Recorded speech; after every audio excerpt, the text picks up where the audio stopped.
But before we begin, I want to talk about one of my earliest adventures.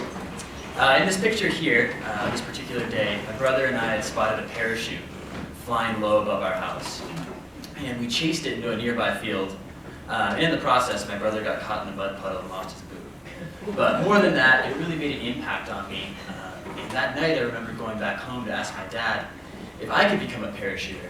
And imagining his 5- and 7-year-old sons jumping out of a plane, he made up the excuse that in order to be a parachuter, you had to jump from 10 feet in the air and onto the ground. But instead of dissuading us, I remember every summer we'd steal his tape measures and find a tree branch that was exactly 10 feet above the ground. And we'd sit there, and I distinctly remember sitting on what felt like the highest branch in the world, with my stomach churning, thinking about that first step, but everything to gain by just jumping off. I never did. Fast forward 20 years, and I find myself in Ladakh, India. Now, Ladakh is a region, as Rebecca said, that's nestled between Pakistan and Tibet. It's also home to the highest altitude roads in the world. Ladakh translated literally actually means the land of high passes. Now, these roads every winter are destroyed by the avalanches, snowfall, and flooding. But every spring they're reconstructed. During the winter, the region is completely cut off from the outside world. But that's about to change. There's currently a few tunnels underway, and progress is they're slated to be completed here in the next year or two. I had some questions about this region and decided that I wanted to go answer them. I applied for a National Geographic grant, Young Explorer grant, to answer the questions you see here. Why are these roads rebuilt every year? Who are the people doing this work at extreme altitude? How are these roads rebuilt at this altitude? And what is their impact on the culture?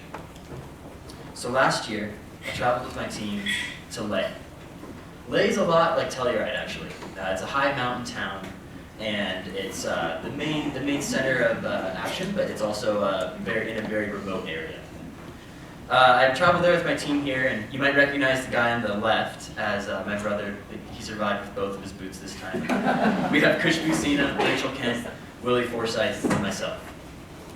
When we arrived in Ladakh, there was only one part of the road that had yet to be cleared, and that part was called Zoji La.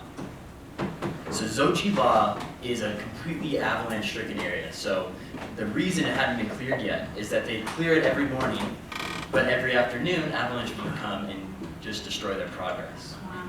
So we traveled out there to document what they were actually doing in clearing these dangerous roads. The work we saw was incredible. Sometimes they were carving channels up to 40 feet deep through this deep, heavy snow. And the work was dangerous. We talked to people whose jobs were to sit on snowbanks and whistle if they saw an avalanche, and everybody would scatter, hoping that somebody else wasn't going to be buried if they were buried. So a really dangerous area, and we had to be out of there by noon or else we'd be caught in that day's avalanche. We got to talk to some of these workers. They were incredible. Most of them came from low-lying, poorer areas of India, and they just couldn't find jobs where they worked, so they came here to make money and send it home to their families. Their stories were wild, though. They were coming from sea level to sometimes 17 or 18,000 feet. That's double what we're sitting on right now. And they pick up sledgehammers and start breaking rocks, or snow shovels and shoveling snow. Really resilient people. When we returned to Leh, I really wanted to dig into the question, why are these roads rebuilt with such effort? And talking to locals, it quickly became apparent. We heard this motto over and over again. We're not a museum, we deserve to develop. And these roads were their lifeline. Once Zoji La was cleared, you're looking at a picture here of the first vegetable seller of the spring. They've been eating dried lentils the whole winter. And it was almost like a party, a citywide party, when the first supplies came in.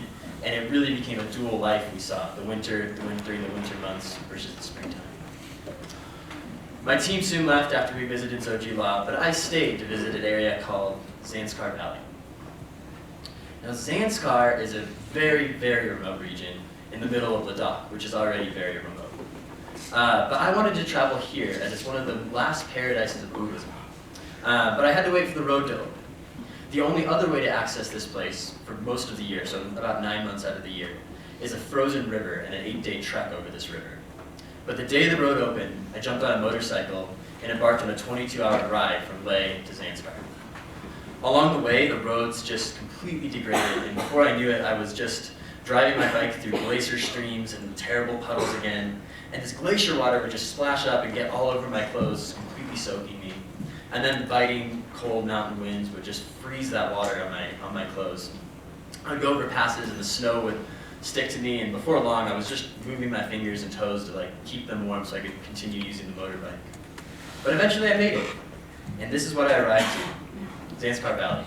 Incredibly remote, incredibly beautiful. But I'd come here to talk to Turntup Namgyal, the Minister of Development of this region. And in talking to him, I heard a very different story about his thoughts on the development. Instead of our culture is not a museum, he came to think that culture was their identity. And in his words, what are we to become if it's not for our culture? And it's easy to understand why. This was his backyard, a place where young monks were trained in ancient traditions. And it's easy to see where this trepidation would come from, thinking about this development that was ongoing. I decided to travel back the next day, started thinking through all of this. I was going through these glacier streams again, trying to stay warm, very cold. As I crested a mountain pass, my motorbike coasted to a stop, and I realized that I'd run out of gas. So if anybody here has ever run out of gas, it's a terrible feeling, but it's really actually terrifying when you're in the middle of one of the most remote regions in the Himalayas. I hadn't seen anybody travel along the road because it is just so newly opened. And I remember just sitting next to my motorbike, just first kicking myself for not bringing extra gas, but just starting to get really scared that I'd be exposed to the elements for the entire night.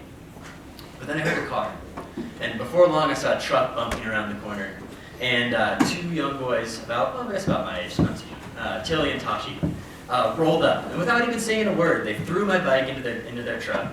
Tilly took off his belt, which was this small string of prayer flags you see here, and tied my bike onto his truck. I took off my camera strap and tied it on the other side. And for 5 hours, we bumped our way back to the nearest gas station. Because of the delay, I was stuck driving home in the dark, and so these dark Himalayan routes in the middle of the night just gave me a lot to think about what I had learned, how this culture was changing. Climate change, glaciers were melting, tourism was coming, everything seemed to be at a point where it was just about to change. And I'd just like to leave you with one story of this man, Manu. Manu is from Zojila, and he told us a story about his cousin that was sick. He had to carry his cousin on his back for 15 miles through this crazy avalanche-stricken area, through the deep snow, through the cold, through the night. Yet when we asked him, what did he think of this development? What did he think of these tunnels that were going to connect the region to the world? We saw this fear in his eyes. He wasn't sure whether he wanted to see that change. And when I looked at that fear in his eyes, it brought me right back to that tree branch. Sitting on the highest altitude road in the world, with just one step and everything to gain, but still your stomach churns thinking about that change. Thank you.